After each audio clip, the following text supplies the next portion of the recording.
So I want to go ahead and talk about why is it that we're here today. We're here to talk about how to build a luxury brand. And I'm really excited to introduce our guest today, Jacqueline Bonfini, who I had the pleasure of meeting not too long ago, but she's one of these people who, she's been in the industry for such a long time, has such a incredible range of information that she's here to share with you today about, what distinguishes a luxury brand, what does that actually mean? And so we're really gonna get deeper into that topic, but I really wanna go into more detail about Jackie's background. I don't want to do all the spoiler, but I will kind of give a little bit of a highlight just from some of the brands that she's worked with, because I found them very inspiring and exciting to hear more about what that was like to work on a brand like that. So she's done some work with Joie. This is actually from Equipment's most current campaign. Etro, who's known for these beautiful printed silks. Valentino. And Saint Laurent. So Yves Saint Laurent, when you were there, correct? Yes. So you're at the original. You're the original Yves Saint Laurent, and now Saint Laurent.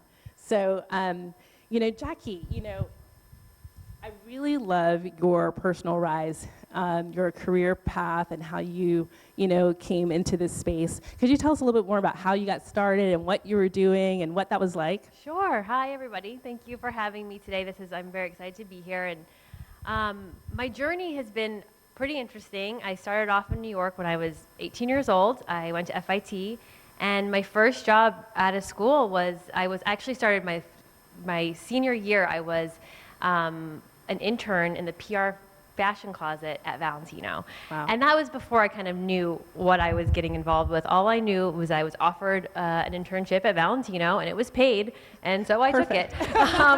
What's to think about? I wasn't going to say no to that. And I got in there, and I didn't know if I wanted to do PR or marketing or wholesaler. I didn't really know what I wanted to do. But I got in, and I just started to volunteer. I started to raise my hand. I started to say yes to different projects, and it caught the attention of the wholesale division because during market, they needed extra help. So I said, pick me, and they did. And that actually got me a job right out of school. So when I graduated, I was offered, at the time I actually was a sales assistant right out of school, and it was just a perfect transition. And I started, and it was also really important for me to work for an international house, not even that it was luxury at the time, because my parents were actually living in Europe at the time. Okay. So it was something for me that I was very young, living in New York City, very far away from them, and I was like, yeah, I'll take the job and get to go to Milan and Paris, and great, So I took it. I started off my career at Valentino, amazing experience, and then I got an offer to go to Etro. And at the time, again, another amazing luxury brand, but also a part of me really wanted to be closer to my parents. And Etro is very Italian, and that was very much Milan 4 or 5 times a year, maybe even Rome. So I said, sign me up, I'll go.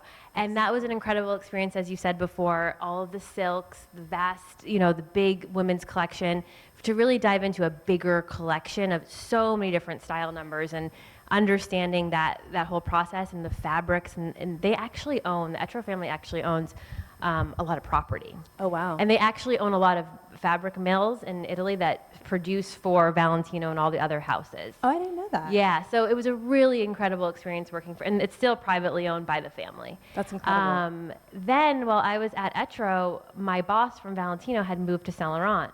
And another big part of this industry is relationships. And because I had made my mark and worked really hard, being an intern and being new, and said yes to all the coffee runs, said yes to all the sample returns, did all the things I could do, she called me. I was her first call when she went to Saint Laurent, and she said, Jackie, I want you back. And she hired me as sales manager for Saint Laurent shoes and handbags for North and South America, and that sort of launched everything. And I was there for 7 years, and then after that I went to Joie as vice president, and then my last job in New York was via Spiga as brand vice president. That's incredible. I honestly I was like, please keep going. I want to hear more. I mean, it's so exciting to just kind of see how sometimes you'll make decisions around your values, you wanting to be closer to family, or you want to do something that, connects with something that you really care about, but I think that sometimes when you connect your values and your passion and your work, you're able to really carve out this incredible career. And I think also, one of the things you mentioned was relationships and how key that is. When you intern, sometimes you're like, I don't understand why you're asking me for coffee. I wanted to learn about something else. But, just the willingness and the desire to learn from any experience and the willingness to do whatever it takes, opens up doors for the future. You just never know where people will show up, for your next step. You have to say yes, and that's how I got everywhere. And even when you're in the company and just saying yes, opportunities open themselves up, the learnings open themselves up, and that's how you have to stay curious and open. And definitely in an industry like fashion, ego has to be put aside or else you get way too caught up. Totally. So it's very, very important. I love that about you, but I also love that about, what those lessons are to really go far in this business. Yeah. I think sometimes we see what it portrayed as in the media, and so we have this idea about what it means to work in fashion and what those personalities are like. But whenever you're, and there are some of those, there's a reason why they make those stereotypes. However, we've seen that time and time again, whenever you have a good attitude and you're making yourself available for opportunities, right, things do open up and things do grow. So, I did want to actually, you kind of told us about some of the different roles that you had at these various brands. Could you help us understand, I'm going to take Yves Saint Laurent because I'm just like, ooh, Yves Saint Laurent, that sounds so amazing. But can you help us understand what exactly you were doing for them and where that fits into the company? Totally. So my main responsibility was wholesale. In fashion, you tend to do a little bit of everything. So it went beyond that, but my main responsibility for Saint Laurent was wholesale sales for North and South America. So I had a territory, and that means taking care of accounts like Saks Fifth Avenue, Nordstrom's, Neiman Marcus, even specialty stores like By George I worked with, 4510, the Webster, online accounts. So it really, what we had every 4 times a year, every season, we had a new collection that was presented in Paris, or sometimes it was in New York. My main responsibility was shoes and handbags, which was a big part of the business, still is. And we would open up our markets to the buyers after the runway show. I get to go to the runway shows, very exciting, and the after parties. And we would open up the showroom to the buyers, and we would bring the buyers through the collection. And it was a cycle. So it wasn't just like, you showed the collection and that was it. We brought those buyers through understanding what was going on with their business, understanding what their sell-throughs were, what their needs were, what their initiatives were. So we would go into it with a full understanding of who we were working with, what they needed, and really hone in on, okay, these 7 handbags are our newest handbags, but do you need them for your store? Are they going to be best in the southern doors? Are they going to be best in the northern doors? And really diving in deep strategically with the buyers to understand what needed to go where to grow that business. And it was a full life cycle from birth to death of the product. So yes, you would launch it in the showroom, but then you would follow it throughout the season. You would follow it as it shipped, making sure it shipped on time, it got there, making sure it was sold on the floor. There was a lot of travel in my job where I would go out to Neiman Marcus's all over the country. I know every single mall in every single state. And we would do morning presentations. We would just train the associates how to speak to the product, especially, we can get into this later about luxury and what that means. Yeah. What words to say, how they were built, why that price is the way that it is. So associate training was a really key part of my job. And then to the markdown phase. And that was not something that French luxury brands like to talk about, but things had to be marked down, and when we would have to deal with that too. So it was a constant cycle. And all while doing that, you were also giving feedback to the design and merchandising team to build the next collection. So it was constantly what's going on now, what's happening in the past, and what's going to happen in the future. So lots of different levels. That's incredible. I think that's really important to note is that whenever you're designing or working in sales or production, that you're always kind of in 3 places at once. You're in the past, you're in the present, and you're in the future. And so it's really amazing I appreciate you unpacking that. There's one word that you used that I wanted us to define for the audience. It was sell-through.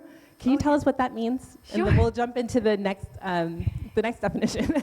Yeah, sure. So basically when you have you want to know your productivity of your products. So, you want to gauge how many units actually sell through, whether it's by the dollar or by the unit. So there's a calculation to be able to understand if we have 10 units and we've sold 5, we have a 50% sell through. So those numbers tell the buyers what's productive and what's working, so they can either go back in and call me up and say, Jackie, this isn't working, take it back, or, oh my gosh, I need more. I've already sold through half of my units. So it's a metric to help the buyers. Absolutely.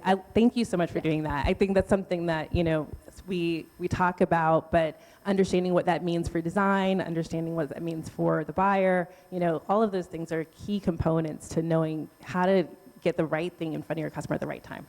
So what I wanted to do is just to kind of shift gears. Now that we've set the stage, how do we really build a luxury brand? So people use the word luxury a lot to describe their product. They're like, oh, my product is luxurious. My product is luxury. It's affordable luxury. And so we're like, okay, well, what does that mean? What is luxury at its core? So Jackie, I appreciate you sending me this beautiful definition, but I'll let you talk about it. Yeah, no, so I did some research about there's so many ways to describe luxury. There's so many words, but I really liked this definition of luxury, and the word luxury originated from the Latin word luxus, which really means indulgence of the senses regardless of cost. And I think that is really important to what's happening in today's market, because then we're going to get more into this conversation of luxury is all of these heritage things, but it's all of these new things. And so there is a lot of talk of like, I'm a luxury brand now, and what does that mean? So I feel like there are two ways to talk about it. And there was a class system, and luxury items were only available to a certain class because they were exclusive and expensive and took a lot of time. But luxury is a lot more accessible today. So when we get down to the cores of it and we kind of go through, I think that this is a really interesting topic to dive deep into. Awesome. So whenever we're talking about the price point, in general, I don't know if we can do that across all brands, but, what price point are we looking at for luxury? Well, when you just talk about Saint Laurent, luxury, a handbag can range from $1,500 on the lower end for like a little, clutch, all the way up to $15,000. Well, this is not good anymore. But, when you had alligator skins and all the things, I know that that's not a thing anymore. No more fur, no more exotics. But you can get those things. There are couture things. So you can go. I really think that price point is an interesting thing. And I really like the idea or really believe that today's society is very money rich, but time poor. So the price of things is a little bit skewed. Of course, you have your luxury set of very expensive things, but when it comes down to it, time is more valuable than price, I would say. That's so interesting, and I think you're right. I mean, when you think about what your day is filled with, having time or the lack thereof really changes your lifestyle dramatically. That's so interesting. So what are some of the details in the product and branding that kind of set it apart? Because I think we're going to get into that in just a little bit, but can we kind of get it started? Yeah, of course. So luxury brands, heritage luxury brands, like I was saying, the details, it actually is all about the details. It's about the craftsmanship. It's about all of the things the time that it takes, the artisans, and that's where the price and the time and all of those things sort of come together. And of course, marketing sets a lot of this apart too, and your brand story. And I think like the next few slides, we'll see I kind of highlighted what those qualifiers really, really were to set these brands apart. We can go ahead and jump there. Yeah. That's great. So we're kind of talking about heritage versus new luxury. So take it away, Jackie. So I think that there's two ways to look at it. Like this is what we all know as luxury. I mean, if at the end, I kind of want to ask you guys a question about what you feel like this is. But when I think of luxury, you think of the traditional Louis Vuitton, even like Rolex, Mercedes. You think of yachts. You think of this whole thing. A good example, a really interesting example of luxury is also alcohol. Clear alcohol is not as luxurious as a whiskey or a dark alcohol. And so, but why is that? Like, why do you have it in your mind that, like, a glass of vodka versus a lovely whiskey? I mean, if you think about it, why do you see, why is that a thing? And it really comes down to this whole perception of association, and you see it in the movies.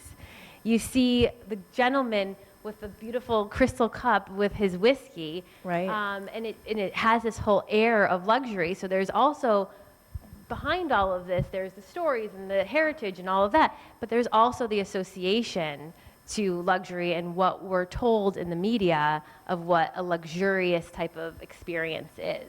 Absolutely. So I think that that's a really interesting one, but definitely these are things behind these luxury brands: recognizable design, rarity, exclusivity, integrity, brand DNA, storytelling, brand heritage, that span over into the new world, but are they're core competencies of these heritage luxury brands. I love that you brought out the part about where we see the product, the associations and how powerful that is. Yeah. But you're right. It's like there are certain activities that may not, whether it's, early in the, I believe it was like smoking was really exciting because they were Smoking like, was a everyone's luxury. smoking and so it's luxurious. But then everyone's like, oh, smoking's actually bad. It hurts you, and so now we know that smoking's not the best thing. But then we see, various kinds of liquor and alcohol being consumed, and it's always associated in this very high-end, specialty space where, it's in someone's boudoir, or it's like in a very special, we're coming into the living room and we're sitting down and we're having something special. But you're right, it's really about where you find the product and who's using it, and then what value we associate with that. Exactly. Which is really interesting. And a lot of it too, I mean, it's experiential too. I feel like today a true luxury experience, the only true luxury experience anymore is really a hotel, a really good hotel. Because where else do you go to have a full, I think a lot of the brands are going back to understanding what in-store experience is about and means to the brand. I mean, you would be able to go to the Chanel Couturier in France and fly there and go to Paris and be completely fitted, and that was a luxury experience. That's very rare to be able to do anymore. So where are those experiences? And I think a lot of the brands are realizing that that's missing, and that's also a thing a lot of the major department stores are lacking too, is they not offering those experiences to their customer from a customer experience level, and they're all trying to run to get there. I can name lots of examples of like what Nordstrom's is doing and Neiman's is doing to get back to that, because it's experience. Absolutely. I mean, we hear about experiential retail all the time, Right. and it's really something that's supposed to reinvigorate and revive what's happening in retail now, and it's just, I think we've kind of drifted away from the customer. Yeah. Well, what's interesting, I'd love to kind of do the counterpoint to this. So we've talked about heritage luxury, they've been around for a long time, they're rare, they've got this recognizable design, but when we go into the new luxury space that you outlined so beautifully here, what kinds of things would, constitute a new luxury brand? Yeah, so I think that a lot of things that constitute a heritage luxury translate over, but there are things that heritage luxury can't do as well as a new brand could do. Things like sustainability. I mean, you take a Gucci, for example. Of course they want to be sustainable and they're trying hard to get there, but to turn that big ship around to get to where, let's say, a small Stella McCartney would be or an Everlane would be in sustainability is going to take so long and a lot of resources. So these newer luxury brands are offering something that the heritage just can't do. So things like sustainability, transparency with pricing, like Warby Parker, impact things, and even, I mean, I had to put something like an Uber on here because you could even argue and say Uber, even Starbucks or Amazon is a type of luxury. You can order on your phone at Starbucks, customize your drink and go pick it up and not have to wait in line. That's a luxury when you talk about time. Amazon Prime is a luxury when you talk about saving time. So time, again, I think is a big thing that people don't have enough of today and will pay anything to get their time back. It's very valuable. So when you have a brand like a Warby Parker where you can order everything online, try on the glasses at home, it's an obtainable price point, it's all transparent, while it may not be in the traditional sense luxury, that is the new type of luxury. I have Senrev. Maybe not everybody would be familiar with Senrev, but they're a brand new handbag brand that has built amazing following via social media and all the levers that you're doing today. They're a digitally native brand, direct to consumer. And I think that it's a good example of a new luxury because they're using really high quality products. They're very focused. They're only launching a couple bags here and there. They're not, straining themselves as trying to launch a whole collection. And in doing so, they're able to offer their customer a really quality product and they're able to stand behind their values. So I think also, if you don't have a long history like a Louis Vuitton, if you really can stand behind some core values, that's what's in place of that long history. That's really a great juxtaposition. I think that sometimes in the new luxury space, sometimes we're wondering, is it actually attainable to be considered luxury whenever you're new? And, right. And how do you convince someone that your new handbag is just as valuable as the Gucci that they may be considering purchasing? Right, and that's an interesting dynamic. And I think that, to be honest, if you have enough marketing money, let's say you've got $25 million of marketing money and you can go get a celebrity endorsement from one of the Kardashians or something, you will be able to convince your audience that that bag is worth the same amount as a Gucci bag. So I think that there are levers that you can pull to absolutely get there. Now, does everybody have $25 million? Absolutely not. Or a celebrity network. Yeah, or a celebrity network to be able to do that. So I think some of the easier levers to get there, and I work with a lot of small startup brands who are trying to even build a business in today. And I think that it's really important that you do realize without some of those resources, you need the time. So then it kind of goes back to a traditional model of time and relationship building and your customer trusting you and building out that product and building that business with the partners, like a wholesale account. And it does take a lot of time. And the thing about fashion with time is the seasonality and the time to market. And of course, with technology, we're all trying to get those windows closer, but it's just a reality of the fact that I will start working on a collection, a year, and then I'll ship it, and then I won't have results to be able to buy the next collection that I've already signed up for. So it's a timing issue. It is a timing issue. And, we have all these things in the market now that are trying to accelerate the timeline. And so I want to just make a quick mention about some of the things that we're doing here at the incubator regarding timeline management for product lifecycle. We actually teach a course here through Gerber Technology for product lifecycle management software. This is just a segue that I was like, oh, this is a perfect time to mention this because, we teach how to manage your product or your concept from the very beginning all the way through the sale and then what happens beyond that. And so you're actually able to, work with all of your various, business partners or contractors that do, design, then the pattern maker, someone who does the technical design and fit, manage all of your samples in that space, actually being able to communicate with the mill or the factory, being able to keep track of all of your colors that you're delivering each season, all of the different styles you're delivering that season, and then what happens once it gets to the sale floor, and keeping track on what sold, what didn't sell, and then being able to put all of that information back into your next delivery. And what's great about it is that it's a one-stop shop for your entire team. So instead of you sending a ton of emails back and forth and a lot of samples back and forth, all of that lives in one place on the cloud. And what sounds amazing. Isn't that fantastic?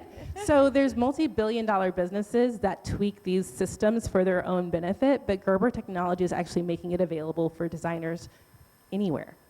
So it's a subscription-based program, but you get a chance to learn about how to utilize it here. And then you can actually employ that system into your own business that these huge companies are using to make big dollars. Yeah. It's exciting. So we're teaching that. It's starting in the fall. Check back with our team. We're floating around here, so you'll see some people from Fashion Incubator about product lifecycle management software. No, that's really important. Very, very important.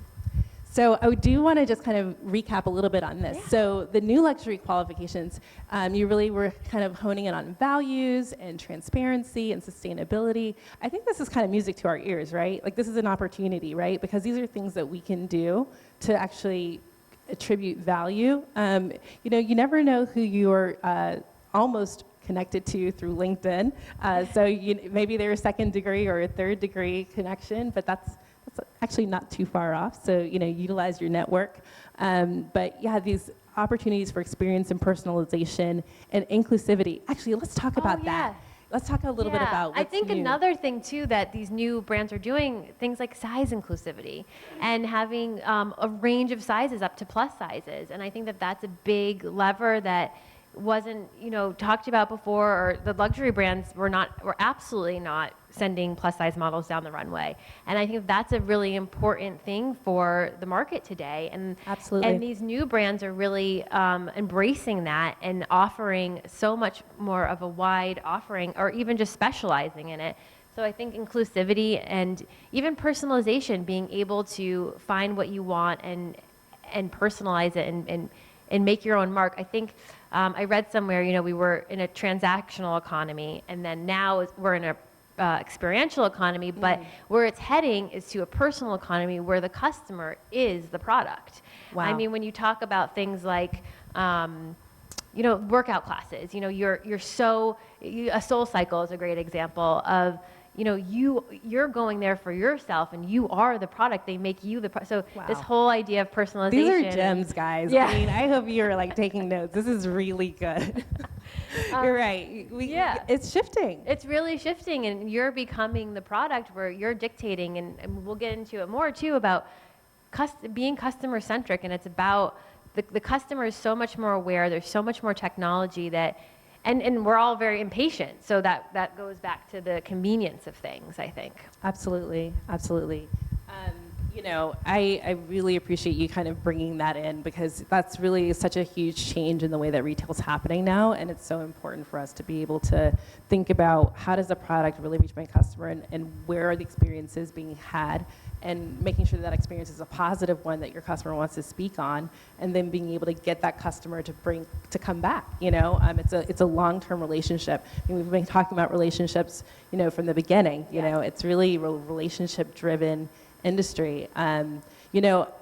So I wanted to just shift gears a little bit, because I'm really excited that you're here in Austin. I think it's so awesome. Jackie's been here for about a year now, right? A year, yeah. And so I escaped New York. Yes. I was done. That's hilarious. I think we were talking before, and you were like, I did 18 years. And you're like, Yeah. You're like, Yeah, I did my time. It feels like that. You did your time. time in New York, yes, with some excursions to Europe, which is, so perfect. So, no, but I love that. But what you've done is you've brought your experience here, and you're now kind of consulting across various industries and startups for small business. So can you tell us a little bit more about what you're doing with that? Yeah, so basically after my 18-year career in New York, I really saw what was going on in the world with the customer. I saw, at wholesale, it was getting very challenged, and I had this itch, and I also had an itch always to move outside the city. So through a few different friends and close relationships here in Austin, I picked Austin, and I really made sure this is where I wanted to live. I came down here once a month for a year,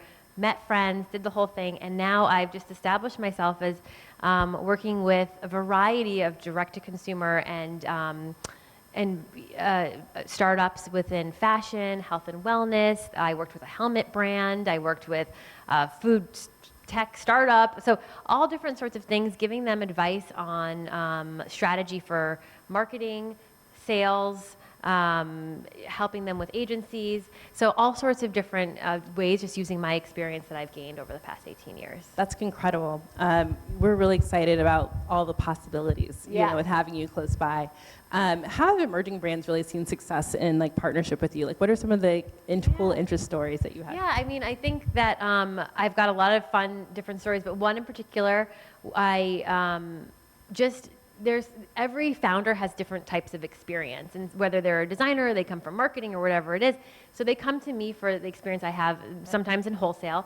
So just giving advice and I have one customer where I just gave some key strategic tips of things that I knew about certain wholesale customers, and I armed them with that information before going into a meeting, and then that meeting led to them signing up the account. That's incredible. So just being able to give that information and those tidbits from all of the years of working with a Nordstrom's or a Saks, and being able to go in there with the information just of those years of experience that you just don't get. And even if a lot of founders are coming from tech or different industries where they just don't understand those nuances. Absolutely. And helping to support that, and also leveling out their their ability. If they're very design focused and I'm very business focused and I'm very realistic, I'm a great match for them. That's because I awesome. can offset, what they're, and help them with their goals. That's great. I think it's really important whenever you bring on a partner, you look at what are your genuine skill sets, what are your genuine strengths, and then you unselfishly look for that,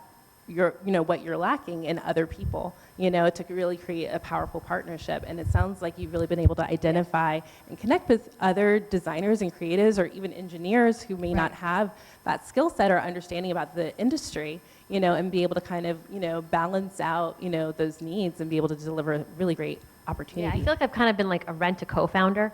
Like, I kind of come in when they need me, help them out. How perfect. Yeah, exactly. Excellent. Exactly. Well, that's really good to know. I definitely will keep your number close. Yeah.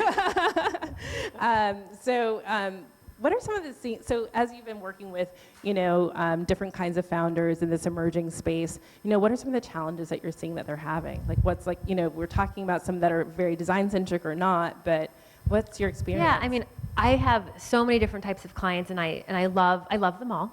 But the challenge, I would say, that I see, not in everybody, but in most at some level, is really attitude. I think that there is an attitude sometimes of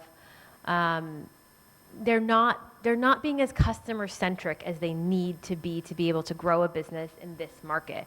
The customer today dictates.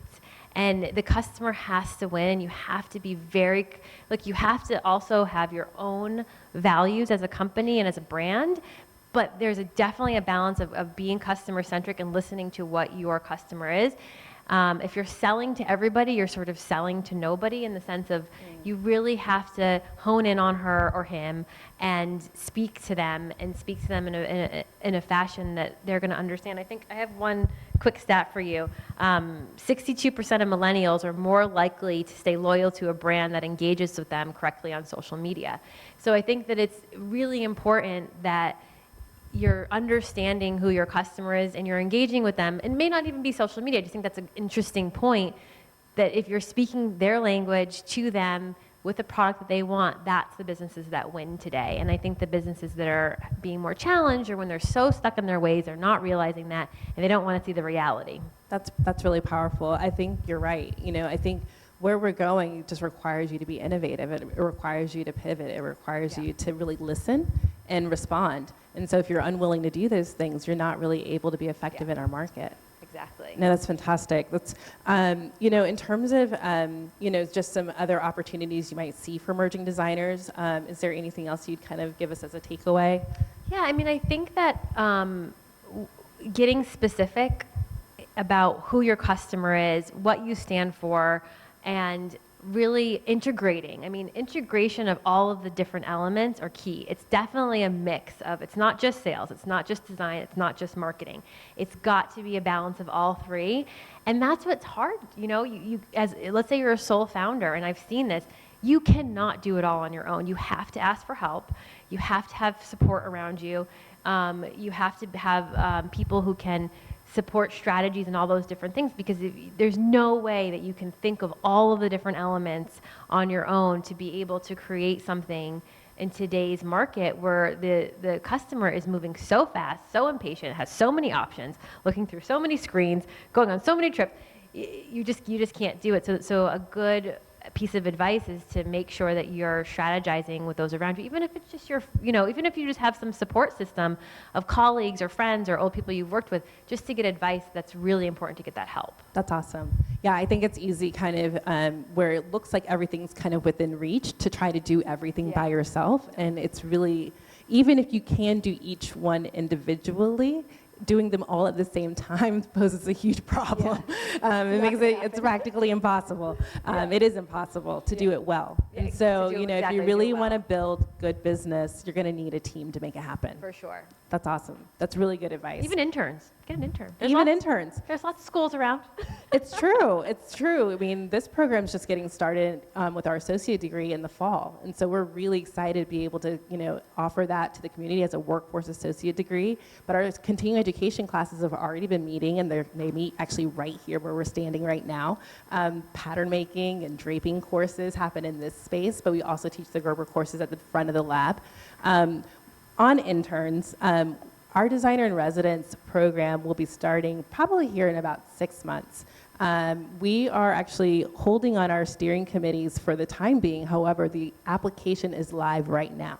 So if you go on our website and you're like, I really want to be a designer in residence, we'll go ahead and hold on to your application. And then whenever we start back with doing steering committees and actually reviewing those designers, it's a juried competitive process. So applying doesn't guarantee a space in the incubator. However, what you get whenever you come is an opportunity to engage with students here at ACC who want to work with real brands. So whether it's in the accounting department or the marketing department or digital media, of course, fashion students, those businesses get supported with interns, an intern bank. And so we're working on building all of that out. We're looking forward to delivering that in the future, and it's a really exciting part of our program.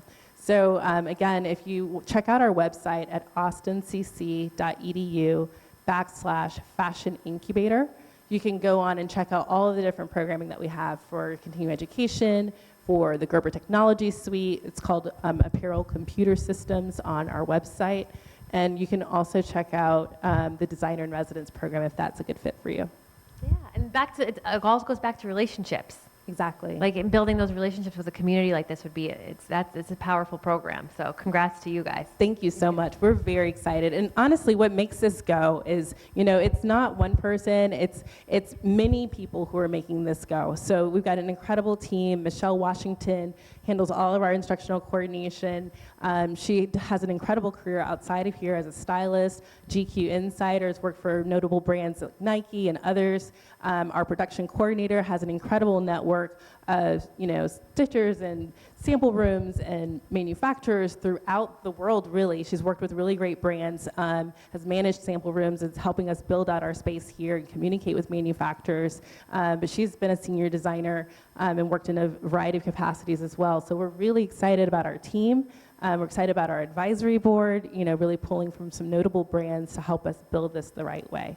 So when you come, you aren't just getting my face. You're getting many faces that are helping and experiences. So we're really looking forward to the potential for, bringing Jackie I'll be in around. again. I'll be around. I don't, we're not going anywhere. Jackie, when are you coming back? Yeah. So we're looking forward to, giving our students and our local industry opportunities to really thrive by leveraging and connecting, through these relationships to help you build good business. So thank you, Jackie, so much. It's a pleasure to have you. Thank you. We are actually going to break into question and answer, but can I before we ask- do that, I want to ask you guys a question. I really want to know from you, when is the last time you felt like you had a true luxury experience? And if anybody hasn't... The microphone is in the back, so it's just behind. We'll circulate the microphone. It could be a bubble bath. It could be sleeping in, it could be anything. Anything that felt luxurious to you. There's no wrong answer. I think I saw a hand up here. Yeah.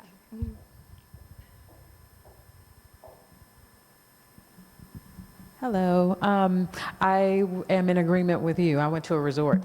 So, of course, I felt like the entire experience, the infinity pool, being able to have an alcoholic beverage in the infinity pool. And and of course, in the way you're treated. I mean, when you're signing in, checking out, golf carts everywhere you need to go, travel on the resort. So that's really it, where it's service full-fledged. and the staff. Yeah. Outside of Nordstrom's. Now, being able to go to Nordstrom's and then being able to go eat and sit outside and watch the cars, the traffic, people walking up and down. I feel like that's, you're sitting at the top, you're watching everybody. So you still feel like you get a luxury experience at Nordstrom's? I do, but I also feel like I have a luxury experience based on everything I see, the floor, the organization, and not to knock Ross, because I still will go buy something in Ross if I need to. But I mean, one of the things I just despise about it is just, it feels like I'm going into chaos. I'm like, there are clothes everywhere. It's like, and so I see value in organization. And so the organization that's there, merchandising and the way that it's set up, it's like, hey, everything I need is right here. So, yeah. That's awesome. Well, thank you. We've got one in the back. Hi, I think this is on. So I had So what I do a lot is I order groceries online. I'm with you. I'm all about time and convenience. So I love being able to go to my phone, to my app, order my groceries, and set the time when they will be delivered. Yep. So usually I set it like right after the time that I would get home. I don't have to go to the grocery store anymore. You don't have to go in traffic, and you don't have to wait in line, Nope. fight the crowds. Exactly. I am with you. So that's my luxury experience.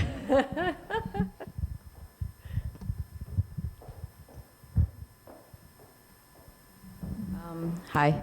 I'm going to have to agree with you on the whole, of course, Amazon. I'm a stay-at-home mom with 4 kids, so definitely Amazon it's been a lifesaver for me, especially when it comes to sewing equipments. Right. Or right now I'm building a small, tiny collection, and I made one dress, and I'm getting the fabric from Amazon. And every time I run out, just go ahead and order another one, and I don't have to go to a fabric store. Because every time I do go, I'm so like overwhelmed. You get sidetracked. That's a problem, of course. If you love fabric, you're like, oh, and mind Touching goes. everything. Yeah, and you spend 2 hours there, and you're like, oh, what? And then you don't know, and you bought the wrong thing actually because you went off your impulses. So for a person like me that's already kind of like out of control when it comes to that, it's so nice to just be on the computer. This is all I need. This is it. You just put your measurements in, like Yeah, the amount and that the you thread, need, it's done. everything, just dip like that and order. And it is, what I love about what it does is it tells me your order just got shipped. It'll arrive on Thursday. So while I'm waiting, okay, it makes me focus on other things that I should be doing at the house. Clean this. While I'm waiting for this, I might as well work on the pattern, make sure, pretty much prepare everything. And take care of the kids, of course. You don't have to. Yeah, just that, I don't have to take them with me. You never realize how scary that is. But and yeah, just that alone, and trying to. Another thing is, it's kind of helped me when I do go out in the store, because sometimes, of course, I'm not going to do everything. Gives me a good balance when I do go out there to any fabric store or craft store. It's actually helped me maintain a better focus. You've done your research Exactly. online before, which is a big thing too. There's a lot of research that's done online, even for just shopping for clothes. People go online to do a lot of research. They'll go in store and then. Yeah, and when you go out now, you're all like, oh yeah, I know how to focus better. Right. I know what I need. So yeah. Awesome, thank you. So we can open up now for just any general question and answer. So you don't have to specifically answer the question, but if you had some questions for Jackie.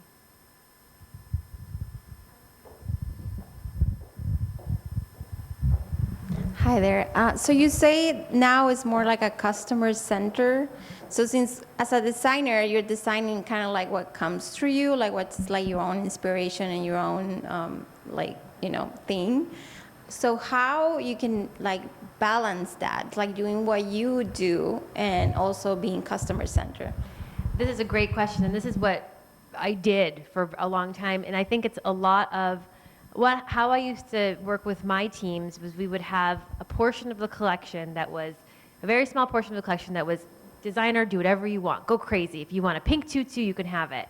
And now it depends, of course, on your budgets and how big your collection is.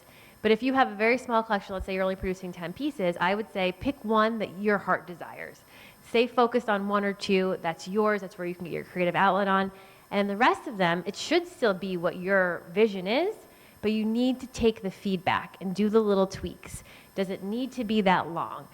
Should the slit be this high? What are you doing during fittings to make sure that it's fitting your girl? Do you have her in your mind? What is she doing in that dress? Is she going food shopping in that dress? Is she going to a baby shower? So when you start to, you can have your creative outlet for sure, because you need to have that as a designer, but then when you want to be commercial, you have to think of your customer and put yourself in her shoes and go to the places she's going. If she's going to a baby shower, even for shoes, right? I'm going to a lot of parties and I live in LA and they're all on the lawn. So I'm going to have a thick heel, not a spiky heel. Just those little tiny things when you think of your customer and what she's doing will help you adjust so that the products are a little bit more commercial to speak to her. So that's how you sort of balance it. or that's how I think you balance it. I agree. No, I mean, it's really problem solving for your customer. You know, she's making these decisions, which shoe, right? She's making the decision about, you know, where's she going to be, who's she going to be with, why does it matter, you know, to her? And what are the things that she's looking for? You know, I'm a new mom, and, you know, I think about, okay, I need something that I can kind of bend around with my kid, but that isn't going to be so delicate that if he like spits up on it, that I'm like, oh, that's ruined, you know. So I'm going to need something that's got a little bit more performance. So I look for brands that are kind of catering to that, you know, that are looking for those, you know, to solve those problems for me. So one more, like, so what if it's like a custom piece? What about like jewelers that they do custom pieces? Like how you target that? Since it's like a very custom piece, but at the same time you're like doing your own thing, like how you balance it? Yeah. Well, I think it's also depends on your business model, right? So I actually have a best friend who's a jeweler, and I've worked with her, so I can answer this question. She has her main portion of her business is engagement rings. So she's got a formula down where it's all engagement rings. She does some really beautiful custom pieces, but those are one-off. Those aren't the bulk of her business. So it's about looking at your business model and the penetration of what that is. If your entire business is custom, that's a different story. So you really have to look at what your business model is, how you're, you know, that's where you need to sort of sit down and strategize. Okay, I think that my product is going to be best suited as a completely custom business. So that's what you do. But if it's not, then you need to say, okay, only this portion of it is going to be customizable or like crazy, and the rest of it's got to speak to this customer. So it's about honing in and knowing what you do best and standing behind that. Does that answer your question? Okay, so my question is, after spending 18 years in New York and taking time to come down here and, you know, kind of fill things out, what would you say or like forecast for Austin as far as fashion and the growth of what you see? Yeah. Oh, I love this question. I think that Austin is a really good example of where the country is headed as far as industry. So here we have such a bustling tech industry. And so the industry also lends itself to how people dress and what they do and how, so you'll see athleisure.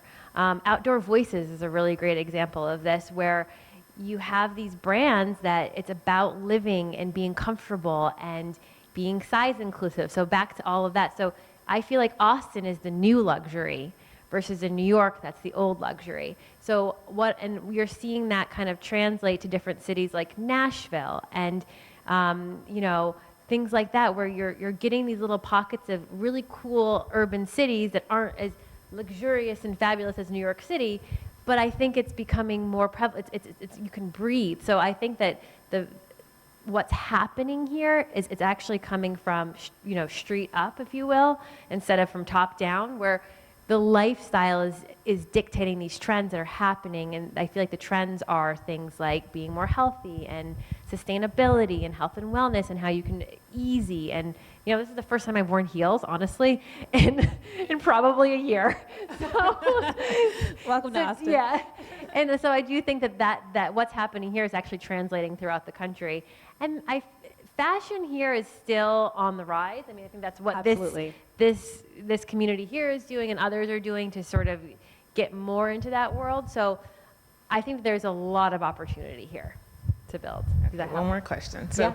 And then also for like a designer, you know, a lot of times people think that you have to be like in New York or in LA or whatever to kind of the area that, you know, finger on the pulse. But a lot of people that I speak with in New York are saying that things are kind of moving away from that area and you can expand and be in cities like Austin and everything like that. And what's your take on that? Absolutely. I think it depends. I think that there's a couple of caveats to that. I think that you can absolutely do it if you have the right resources. So that's what this is.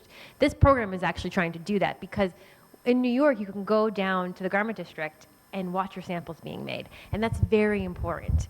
So accessibility to be close to your production is what makes New York so attractive. Also accessibility to be close to your customer. So interestingly enough, you know, Saks Fifth Avenue is based in New York, but Nordstrom's is in Seattle, Neiman's is in Dallas, and we still made it work.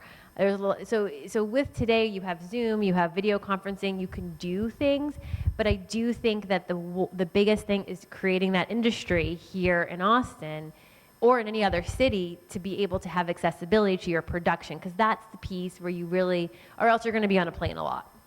So that's probably the biggest thing. Absolutely, and thank you so much for that, because we are very much hoping that we'll see a huge surge in this area as we're bringing all of these resources to the forefront. I think that the key thing, though, is that we're finding that there's so many people here in the industry that are kind of in the woodwork, you know? We're like, oh, wait, you did what? Where were you? You know, and so people are kind of finding one another, you know, in this industry again, and kind of rebuilding it in kind of a way that feels more authentic to Austin, you know, really leveraging the technology, you know, finding ways to be more sustainable, connecting more to the value chain, you know, looking for ways to Being really outdoorsy. Outdoors, Yeah. yeah. You know, you're like, I want some fresh air. I don't want to go into the subway, you know, so it's not fresh down there. But, you know, but it's an opportunity to do things differently, to build it our way, you know. And what's really exciting about this is that I think we're in a unique time where really the stars have kind of aligned in terms of, you know, the city of Austin and policy and focus. You know, they have been doing research on this industry since 2013, you know, and they found out that there was about over $86 million worth of industry here, and then even more, you know, up into the billions for residual impact in this industry, as well as over 1,300 people who said, hey, I'm a part of this. I'm here, I'm doing business, I'm a pattern maker, I'm a stitcher, you know, and so the city is like, you know what, there's a growth potential, you know, here. So what can we do? So they looked at ACC and said, you guys do workforce, you know, how is this gonna help us build this community? How is this gonna help us build this industry? You know, a lot of our manufacturers are saying, I don't have enough seamstresses, I don't have enough, you know, pattern makers, can you help? You know, people don't need to apply to a 4-year degree in order to do that. They need to come and take classes here, you know, and turn themselves back around and go to work. And so this really creates an opportunity that I think is unique, where we have, you know, the city saying, yes, we believe in this. They've provided support on that. They've put their money into it. And so we're here for a lot of that reason. And then the college, you know, doing their part with, you know, economic development and gainful workforce, but now business development. And so we're really looking forward to reaching back to Jackie and others that we've been meeting to bring these incredible resources to ACC, you know, and really to the fashion industry at large. Yeah. You know, this is really for the betterment of the entire community, and I think our social impact opportunity is really high here. I mean, it's so exciting that we're building something here. Absolutely. It's already built in New York. Let's build it here. Exactly. Yeah. And I think that's the exciting thing too, is that it's really about the shared vision about where this is going and how exciting it is to be a part of it. And everyone sitting here is contributing. You know, everyone who's here is like, I want to figure out, how am I going to put my stamp on this? What's my place? You know, am I going to become an entrepreneur along the value chain? Am I going to be like the best pattern maker you've ever seen? Am I going to be the best seamstress you've ever seen? You know, or am I going to be the next best collection? You know, am I going to be the one that, you know, kind of supersedes all of our wildest dreams and imagination? We want to see it. We want to see it happen for you, you know, but we'd be really silly not to engage people like Jackie, who's been there, done that. You've built it. You've built it several times for various brands, different kinds of product. You know, we will be in connection with Jackie. Now, if someone wanted to find you, what's the best way for them to find you?